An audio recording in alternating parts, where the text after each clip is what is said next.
চাকরিতে নিয়োগের দাবিতে শাহবাগ অবরোধ করেছেন প্রাথমিক বিদ্যালয়ের বাদ পড়া শিক্ষকরা। তাদের সরিয়ে দিতে লাঠি চার্জ ও জল কামান নিক্ষেপ করেছে পুলিশ। সেখানে আছেন সহকর্মী একে আজাদ, সরাসরি চলে যাচ্ছে সেখানে। আজাদ, আমাদের সেখানকার সর্বশেষ পরিস্থিতি জানাবেন। এখনো কি সেখানে কোনো ঝামেলা হচ্ছে কিনা?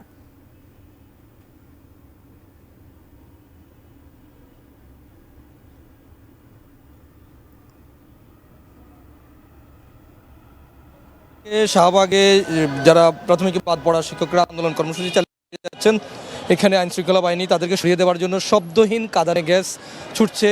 বেলা 12টার দিকে তারা শাহবাগ জাতীয় জাদুঘরের সামনে অবস্থান কর্মসূচি শুরু করেছিলেন। সেখান থেকে পরবর্তীতে 1 ঘন্টা পরে 1টার দিকে শাহবাগ মোড়ে এসে একবারে অবরোধ ডেকে বসেন। তার পরবর্তীতে আশপাশের সব সড়কে যান চলাচল বন্ধ হয়ে যায়। আইন শৃঙ্খলা বাহিনী 2টি সাউন্ড গ্রেনেড ছুড়েছিলেন। তার পরবর্তীতে তাদের উদ্দেশ্যে ধাওয়া পাল্টা ধাওয়ার একটি ঘটনা ঘটে। পরবর্তীতে জল কামান থেকে পানি নিক্ষেপ করা হয় তাদেরকে সরিয়ে দেওয়ার জন্য। একটার পরে যারা পুরুষ যারা বাদ পড়া ছিলেন প্রাথমিকের বিদ্যালয়ের তারা সরিয়ে গেলেও নারী যারা ছিলেন তারা অবস্থান নিয়ে এখানে বসে পড়েন শাহবাগ মোড়ে। তার পরবর্তীতে এখন এখানে সাউন্ড গ্রেনেড বা যে চলছে শব্দহীন কাঁদানো গ্যাস যেগুলো রয়েছে সেগুলো ছোড়া হচ্ছে, যাতে করে তারা শাহবাগের রাস্তাটি পরিষ্কার করে দিতে পারে না। শিয়া বাটার ও ভিটামিন ই সমৃদ্ধ lily glam beauty soap. Lily, always beautiful.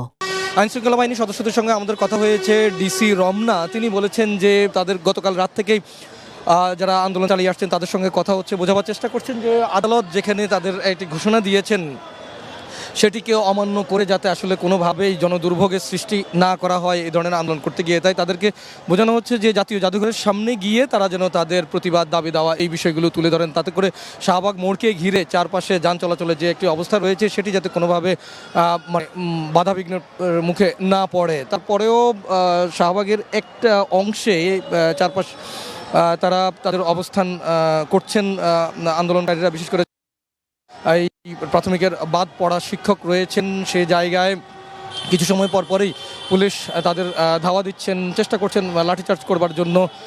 এরই মধ্যে কয়েকজন আহত হয়েছেন, তাদেরকে ঢাকা বা পাশের যে পিজি হাসপাতাল রয়েছে সেখানে নিয়ে যাওয়া হয়েছে।